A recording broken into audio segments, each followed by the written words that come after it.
Kansas State Senate and House to order. Mark, we see you up on the screen. Can you hear us? I can hear you fine, Senator. Okay. All right. So it may not look like we have a lot of people, but we have people that are on Zoom in their office watching this.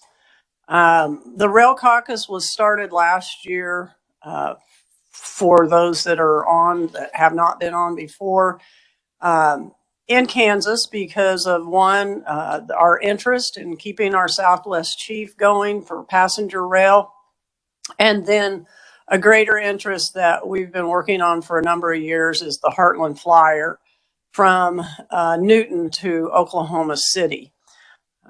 In light of some new infrastructure money and some opportunity through AMTRAK, we started this organization, one, to also communicate with our Oklahoma neighbors to the south, and because this is going to may have to be a team effort.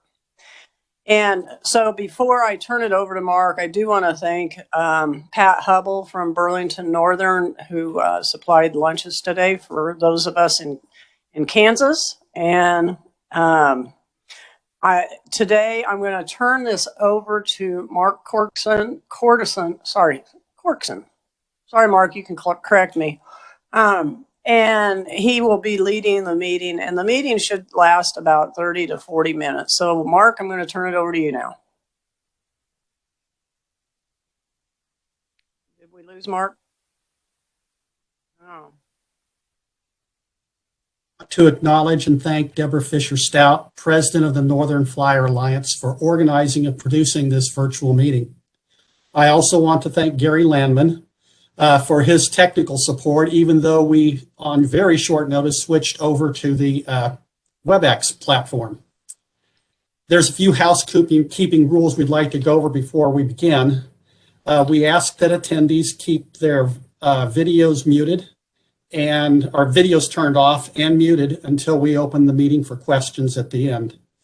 We also encourage you to ask your questions in the chat features as they occur to you, but at the end of the presentations, we will answer your questions from the chat, and then in any time remaining, invite you to open your microphones to ask direct questions you have at that time. So moving on, our panelists today represent cities, a city chamber of commerce, and the chair of a regional planning organization. Our first speaker is Derek Sparks. He is the senior manager for the Oklahoma City Chamber of Commerce. Following him will be Nick Hernandez, the city manager of Dodge City, Kansas. And then next is Mayor Tom Brown for the city of McPherson, who also serves as chair of the Regional Economic Area Partnership in South Central Kansas. And then following Mayor Brown is Stephen Powell, the deputy city manager of Shawnee, Kansas. Also joining us on the panel is Mr. Derek James, who is the Senior Manager of AMTRAK Government Affairs for the Midwest region. So, our speakers have a lot to share today, so let's go ahead and begin. And our first slide, if you could bring that up.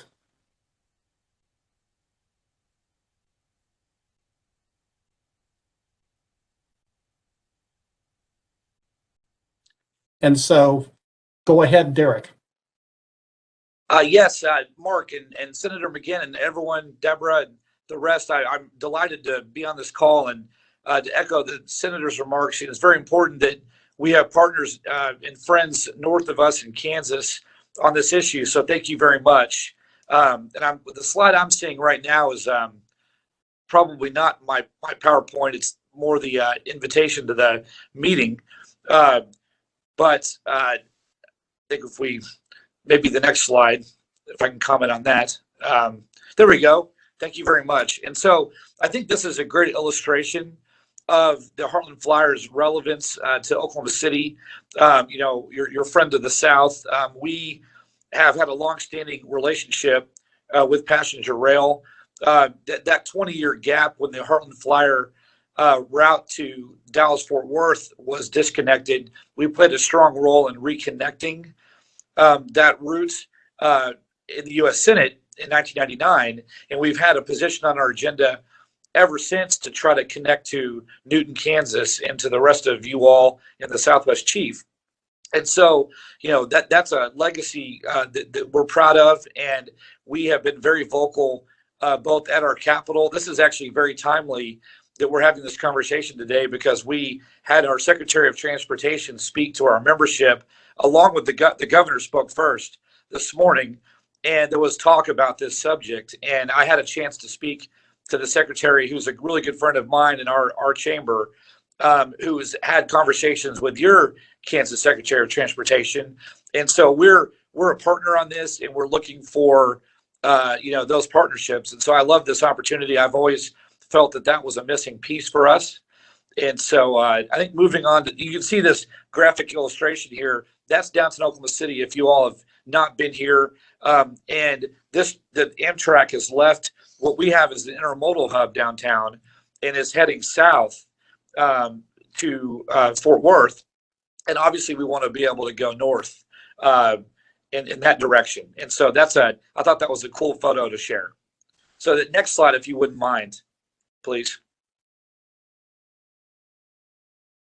So this is something I want to illustrate. That's a really important talking point. We're an economic development organization. Our chamber is one of the 5 largest chambers of commerce in the United States, and we are the economic developer for our region. We, as such, understand that we're in a competitive marketplace, but we're also connected to, from Laredo all the way to Kansas City, this I-35 mega region. And it's striking to us that if you look between Oklahoma City and Wichita, that I-35 line there is present, but not the passenger rail line. And we really want to address that connectivity. This really is the booming region in the United States, the one that's seen the most population growth in the census. Literally, there's,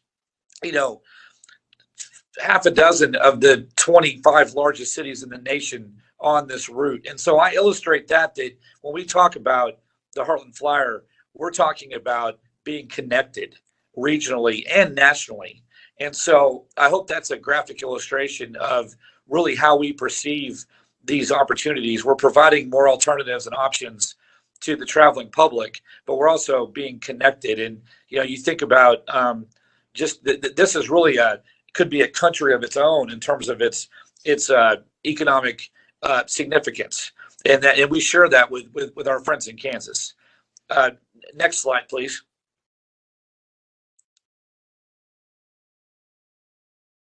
This is something that's a little more localized to us, but it's relevant, I believe, because having passenger rail extensions to the north only gives more options for local economic development, whether it's in the Oklahoma City metro area or it's in your community. And the top line, the RTA refers to the Regional Transportation Authority that our chamber played a leading role in creating in state statute. And that is related to the passenger rail discussion we're having today / commuter rail. We're trying to build an intercity commuter rail system that goes north and south along the same BNSF line we're talking about. And it's extraordinary when you think about something like the Heartland Flyer being an anchor. That's a photo of our intermodal hub downtown, which is about 2 blocks from my office, which has been a $30 million reinvestment. And that wouldn't have occurred without the Heartland Flyer being there. And the idea that we could literally have 70% of the investment, perhaps for the line within our metro area, come from federal funding and all these opportunities that are out there because of EJA is exciting for us. But I mentioned this, if you've all been around our area, Edmond's in the north, Norman's in the south, and this route connects Edmond, Oklahoma City, Moore, and Norman. And there's other alternatives as well, airport and whatnot. And if you've been to Salt Lake City, you've been to Denver, some of our peer cities that we're competing with for jobs, those cities are adding, not subtracting these options. And so we do view it in a multimodal fashion. And I thought I'd mention this of why does a chamber like ours care about this? This is a very significant piece of a large puzzle that if we ever were to lose this, that would be problematic. But if we can expand and extend, it's only going to raise our prospects economic development in those terms. Next slide, please. This is kind of a rundown of what our objectives are on Heartland Flyer. We've got our state capital in Oklahoma graphic, and it's nice to be able to talk to folks in Topeka today. We want to continue to make the case here, and we're going to as a chamber. That key analysis piece, there's a lot of economic data that you all have done a great job amassing that makes that argument for the return on investment to the taxpayers and the significance of passenger rail. We work very closely with AMTRAK. Todd Stennis, who I know was included on these emails and maybe on the call. Todd's a great friend. He's been very helpful to us. ODOT, as I mentioned, our secretary spoke to our membership this morning. They actually have a key role in our agenda process. And then, of course, our KDOT, which ODOT has a great relationships with, and we want to really work on that national designation in those federal funding opportunities. And I was so glad that Senator Inhouse's field rep had reached out to many of you. Mark, you asked a question here. I'm trying to see if I can access that. If we could save that till the end. Oh, yes, sir. Yes, sir. I get you. Yes. I had talked to Victor Sarmiento, Senator Inhouse, LA on transportation in Washington this week, and I was aware of the Federal Registry opportunity, but we're trying to do all the things we can do as a chamber to work with you all as friends and to work with other partners to say, this is a strong economic engine for our region, and it would be for this mega region. And so those are just the steps I wanted to show you guys that we are very intentional about taking. And I think I can mention, I don't want to get in the weeds on legislation, but this week was a successful one where we've protected so far funding for our existing rail assets in Oklahoma. And so we're out at the Capitol literally having conversations on the Heartland Flyer. But I'll just conclude so we have time for other folks with saying that we're delighted again to be involved in this conversation. We appreciate all the outreach, and we're always glad to take a call, and especially me, on any kinds of things we can do to chime in and add to the case for why this is important. So thank you very much. We could go to the next presentation and slide. This is Nick Hernandez, the city manager of Dodge City, Kansas. Thank you, Nick, for joining us today. Yeah, thank you for having me here. I'm really excited to present because actually I was a city manager in Kansas City, Kansas, when they were working on the actual expansion of the Northern Flyer and the Heartland Flyer there in Ark City. And so today, just want to talk a little bit about the city, kind of what the benefits that we've seen, some of the challenges we've had, and that we were able to overcome. If you could go to the next slide, please.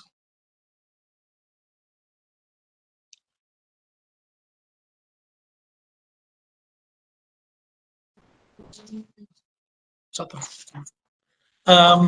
regards to let's see, missed some part of my presentation there, first part of it.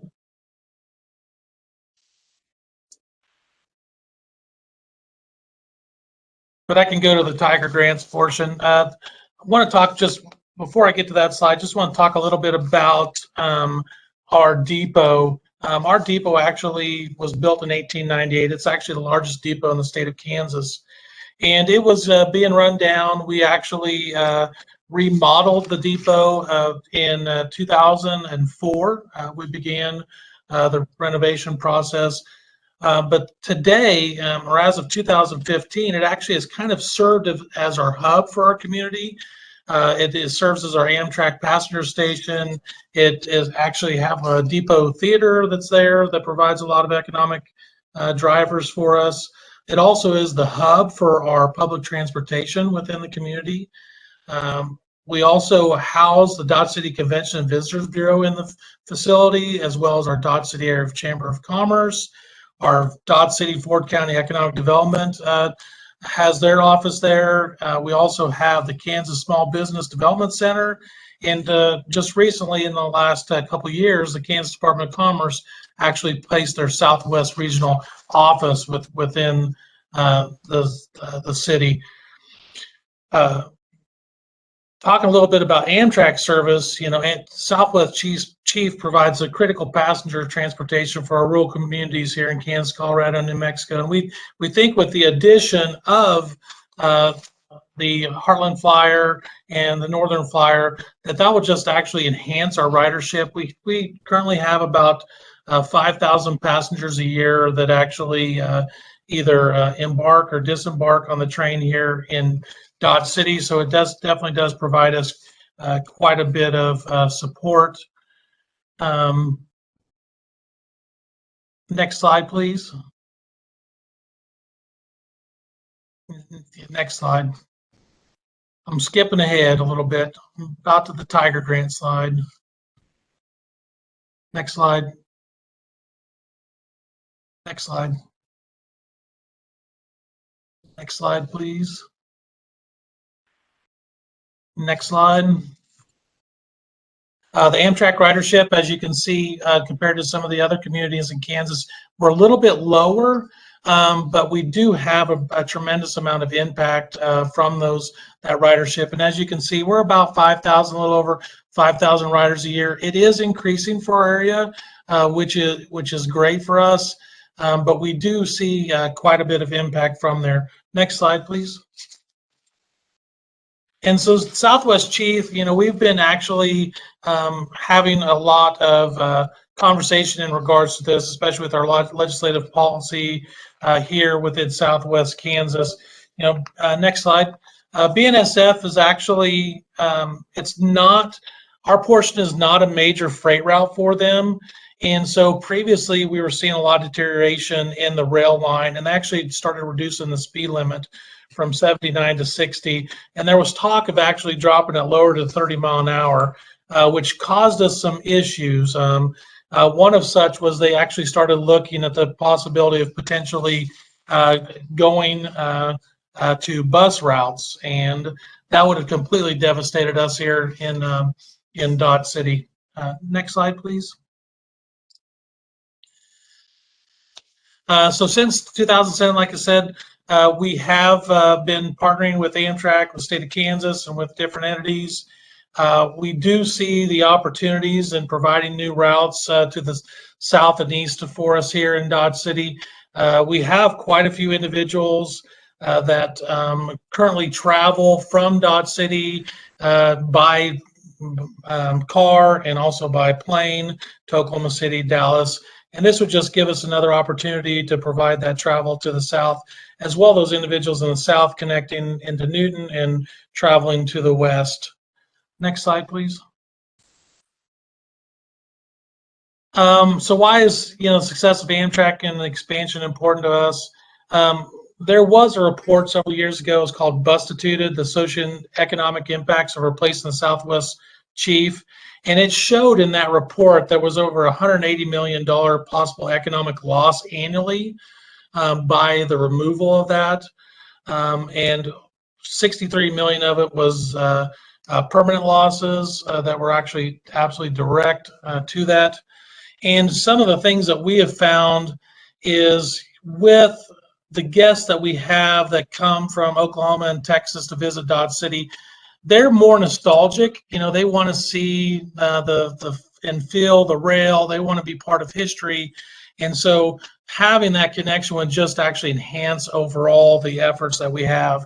And just to give you kind of an idea of how important tourism is to us and business travel, we have what they call a Dodge City Heritage District, which is the depot and the AMTRAK rail line is part of. And we see about 2 million visitors per year in our downtown area. 25% of those visitors come from more than 100 miles away. But of those 25% of the visitors that travel more than 100 miles to come to Dodge City, 20% of those are from outside Kansas.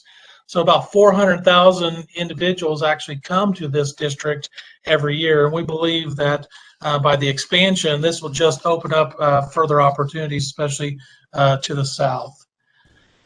Next slide, please.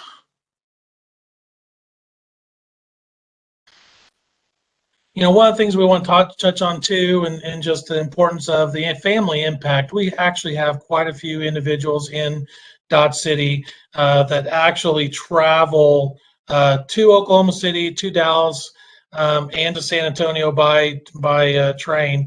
When I was the city manager in Arc City, had the opportunity actually, as the conversation was taking place, to travel from Newton all the way to Los Angeles. Did that a couple times with my family, and it was probably the most remembered trip that we ever had.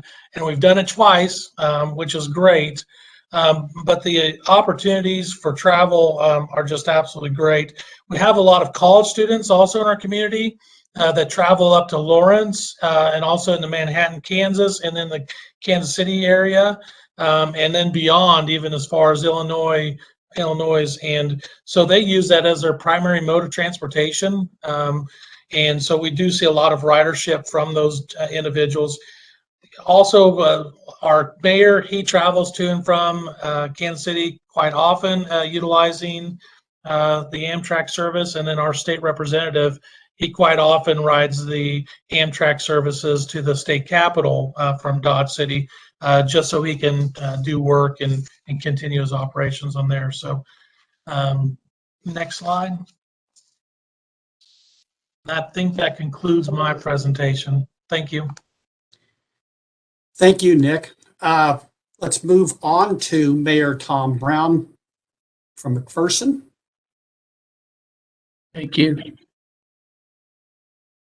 Am I on? Next slides. Next slide. Okay. In 1979, Amtrak was forced to close over 20 routes. The route that we're discussing today was one of those routes. This picture is a picture of Wichita, Kansas Union Station. I'm Tom Brown. As Marcus said, I'm chair of REAP, Regional Economic Area Partnership, consisting of over 30 city and county governments and many educational partnerships, including state university, private colleges, community colleges, and public school districts. Also, I'm the mayor of McPherson, Kansas, the 5th fastest growing rural industrial area in 2018 in the Forbes survey that they do. Passenger rail is very important to South Central Kansas. Improvement in passenger rail, it will impact the economy across many sectors, including education. I'm thankful to Senator McGinn for being a champion of this. I would like to thank also Secretary KDOT Julie Lorenz for all the work that she's been doing, and my good friend, if you can see him, Pete Meitzner, who many of you know, has been a champion of special rail. He made the cover of Splurge magazine, and if he's on, he'll wish I didn't hold his picture up. Next slide, please. Next slide. Next slide. Okay, many of you have seen the gap map, and Derek talked a little bit about this. By closing this 200-mile service gap, the South Central Corridor will be connected to Oklahoma, Texas, and the Chicago Hub Network. This is really important, and I'll have another slide that'll get a little closer in. Not only will Kansas City be connected to Dallas, Oklahoma City, which I was in a city-to-city conference a few months ago with them and their beautiful new convention center. It opens up a lot of things, but it also opens Wichita up. But this community will be comprehensively connected to the rest of the national Amtrak network. This is important for us as we'll move forward and see that what happens here is that the whole is greater than the sum of the parts. And you're connecting here right now, just in Kansas City and DFW, almost 10 million people. And the parts in between, this becomes a significant improvement to what we can offer the entire country. Next slide, please. You'll see both in this slide current stations that will be on here and other stations that will be along the route. And we picked these up, taking us all the way from south in Texas, Fort Worth, all the way up to Newton, Kansas. So it's a very important thing. We also would have the privilege of hopefully joining Tulsa in here in Oklahoma by a short bus route, which will pull them over to one of the stations that is shown there. This is another important piece that we can link, even though Tulsa is not on the I-135 35 corridor, but it will allow us to take advantage of even a greater impetus for economic development. Next slide.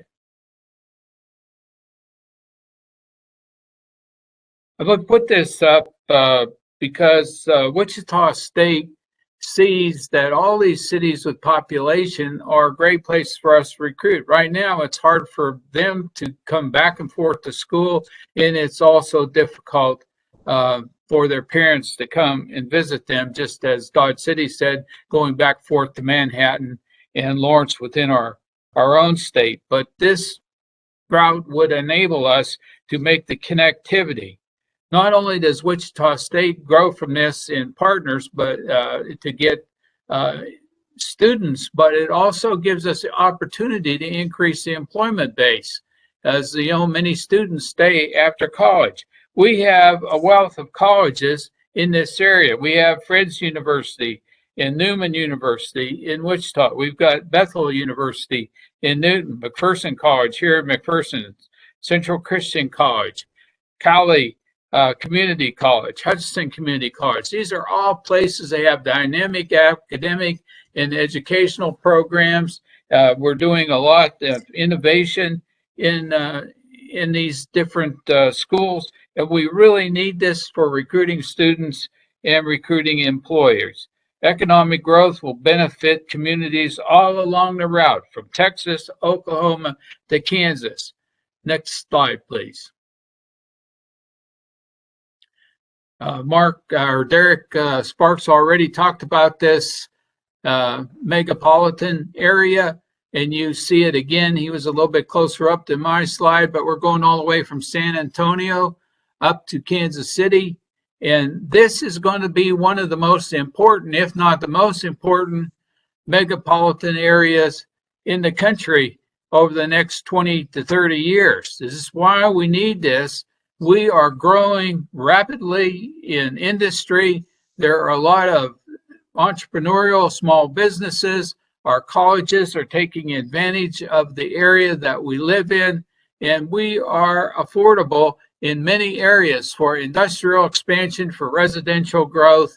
And so without this being a part of the AMTRAK system, we are going to lose out not only as a region, but as a country for a great future in the passenger rail, but also in the economy of the country.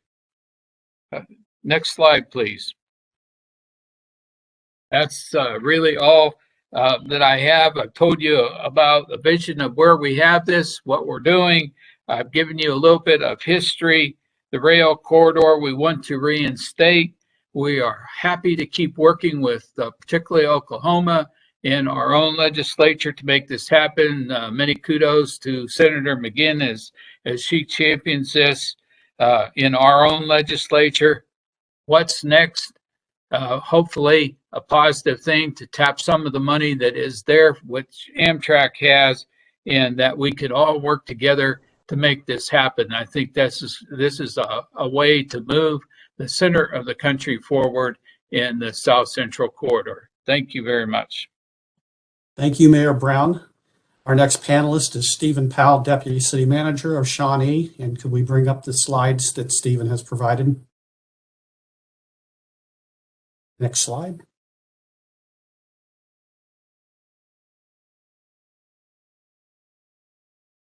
Are you there, Stephen?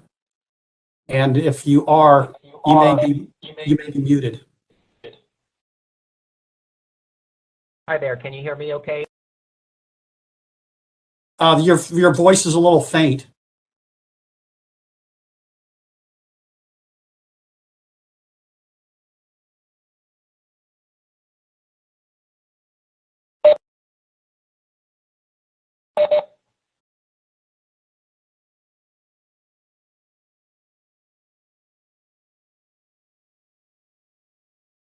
We can't hear Can you hear me Stephen. better now? Okay.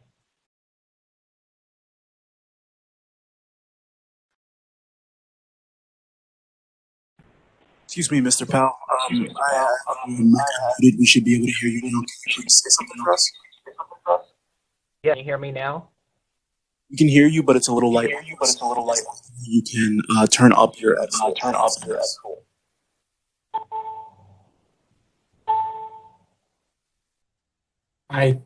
Have we lost Stephen? We have lost Stephen. Gosh. Well, maybe we could go on forward to Derek James. He may have somewhat summation remarks, but we can return to Stephen Powell if he comes and can get back in. Good afternoon, everybody. Can you hear me? We can hear you fine. All right. Thank you. Thank you, Mark. Thank you, Senator McGinn. And thanks to all the guests there. It's so great to see the level of support that we have for expansion of passenger rail.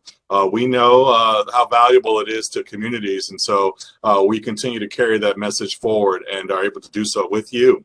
Mr. Sparks, looking forward to having breakfast with you next week. I'll be joining Todd Thursday morning, so we'll get to meet in person. That next week, a couple of colleagues and I will be spending some time in Kansas and in Oklahoma, meeting with members of the respective legislatures to continue to build support for the extension of the Heartland Flyer and some of the other expansion concepts that we have for the I-35 corridor. And some of you I will be seeing, so looking forward to that. I just wanted to sort of give folks a quick update on where we stand with regard to the IIJA, being the Infrastructure Investment and Jobs Act. That was the legislation that was signed by the president in November that provides a robust level of funding like we've never seen for passenger rail expansion. Right now, the Federal Railroad Administration is in a comment period where they are seeking input from stakeholders throughout the country as they start the process of receiving requests for having corridors included in the required corridor development plan. The IIJA says that the Federal Railroad Administration must develop a corridor plan to guide the spending of the funds over the next 5 years that were included in the IIJA. We are expecting that the state of Kansas will be prepared to submit a plan and a desire to the feds, making the request that the Heartland Flyer extension, the Northern Flyer, be included as part of the planned expansion of passenger rail in the country. I was fortunate enough last week to participate with Kansas DOT and others as the state embarks on its service development plan that would guide, if you will, implementation of the extension of the service from Oklahoma City up into Kansas. And that's kind of where we are right now. Wanted to just kind of give you that update. A couple of things here. I wanted to sort of chart out what the next steps are. AMTRAK is willing to make available to states who need funding to start to plan their services. You can see that highlighted there under number 1. And that, again, will lay out the path for developing these services and implementing them. We will help you to prepare for the corridor identification and development program, where there will likely be applications for that, and we are certainly willing to assist with that. And then at that point, if once there are grant applications that have been received and awarded, we would work with you, with the state, and with BNSF to implement the capital investments that would be required to make sure that they can maintain their very valuable freight service to the state of Kansas and the state of Oklahoma. Next slide, please.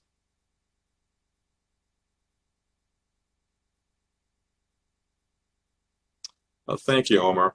Where we are right now is in section 2, developing the plan, developing the conceptual plan. And that, again, is work that is being undertaken with Kansas DOT. We are a participant in that development process. And you can see here, here's the sort of timeline or sort of the process that we see in terms of actually putting the service in place. I guess at that, I would sort of like to turn it back over to you, Mark, in case folks have any questions. We will certainly make these slides available to folks as the decision makers will need to have this, as because at some point we will need to seek funding from the state for the federal match. I want to make sure that we are making all this information available. So at that, I guess I'll turn it back over if there are any questions. Thank you, Derek. We're going to pick up Stephen Powell at this point, and if Omari can run the slides back several so that he can make his presentation. Here we are. Okay, can you hear me now? Very well, thank you. Okay, you're welcome. Sorry about that. Well, thank you for having me. As Mark said, I'm Stephen Powell. I'm the current Deputy City Manager for the city of Shawnee, Kansas, and my husband and I are both avid AMTRAK riders and supporters and have been on just about every route in the system across the US and throughout Canada. Next slide. So many people may not have heard of Shawnee, Kansas, but I thought I'd just give a real quick overview of who we are and where we are. We are a suburb of Kansas City, Missouri. Our population currently is 68,000 people. We're the 7th largest city in Kansas and the 3rd largest city in our county, which is Johnson County. Next slide. The Southwest Chief route does currently go through the city of Shawnee. It skirts the city's northern and western borders, but there's currently no stops in Shawnee or in Johnson County for that matter.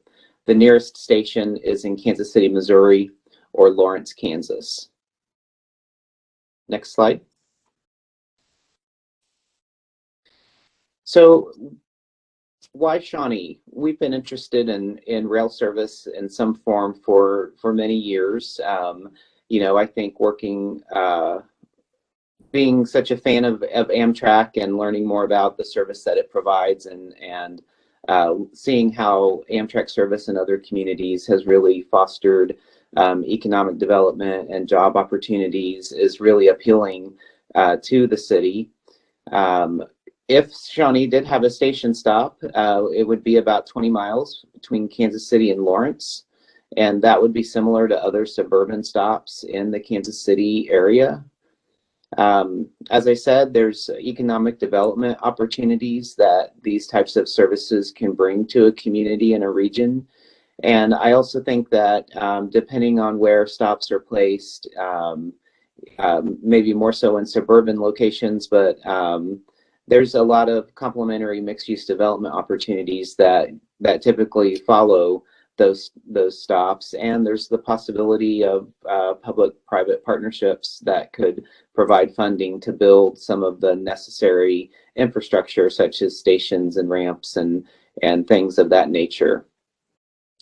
It also enhances and expands our transportation choices.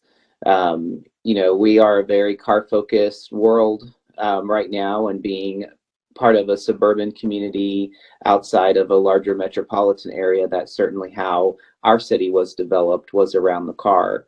And so I think having expanded service not only in Johnson County and Shawnee, but along the Heartland Flyer route and really across the AMTRAK network, brings all kinds of other types of services that could be beneficial to communities. It could, you know, open up the possibility of commuter scenarios for more people to get to and from work. And then there's also the possibility of bus throughway services and connections to other parts of the region and the country that may not exist today.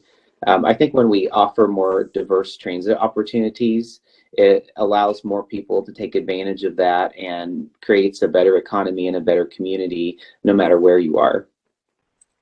Next slide. And so one of the other reasons that Shawnee is really interested in this project and is supportive of it is that providing a stop in suburban Johnson County would connect literally thousands of people to the network. It opens up the network to western Johnson County, southern Wyandotte County, which is north of us, and then eastern Douglas County. You know, we would also be able to provide that better access to tourism opportunities, both regionally and nationally. We can currently get, at least from Kansas City to Chicago and Los Angeles, and it would be really special to be able to get to Oklahoma, Fort Worth, and beyond through just hopping on a train. I'm from Oklahoma, so I've spent a ton of time in Oklahoma City, and I know how important that connection is there. I use it often when I come back to visit my family. Shawnee's also supported this project through our strategic planning process, which we wrapped up about a year ago, and that is to provide and identify more diverse transit options for our community. Next slide. Last year, our governing body did provide a resolution of support for the extension of the Heartland Flyer, and we did deliver that to our state officials as well as federal officials.